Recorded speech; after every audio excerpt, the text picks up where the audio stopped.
જય શ્રી કૃષ્ણ ફ્રેન્ડ્સ. તો જો આજે આપણે બનાવીશું ગલકાનું શાક. તો અહીંયા તેલ મૂકી દીધું છે તકવા, રાઈ જેવું મેથી નાખી દીધું છે.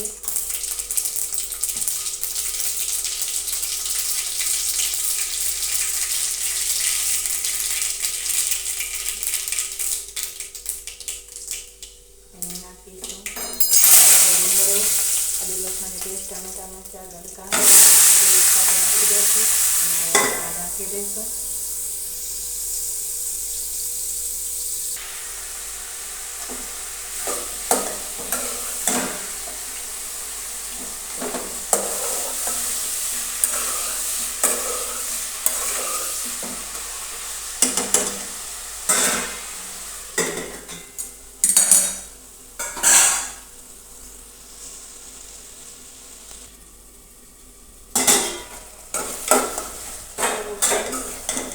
શાક બરાબર સીજી ગયું છે. તો હવે આપણે નાખીશું મસાલા અંદર.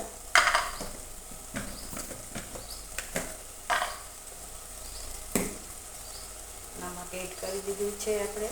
અને હવે આપણે નાખીશું હળદર, ધાણા જીરું પાવડર,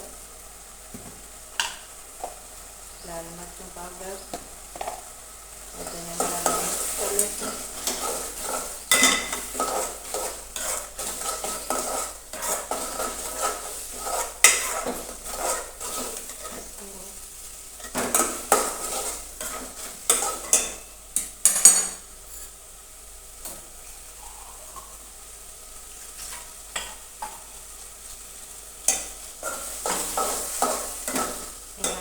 થોડું 2 થી 3 ચમચી આપણે પાણી ઉમેરીશું.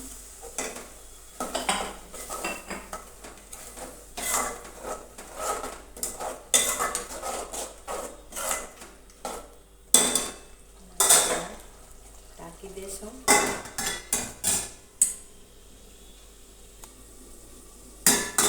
તો જો ફ્રેન્ડ્સ, અહીંયા શાક બરાબર સીજી ગયું છે, જોઈ શકો છો. આપણે ગેસની ફ્લેમ કરશું બંધ અને ઉપરથી આપણે નાખી દઈશું કોથમરી.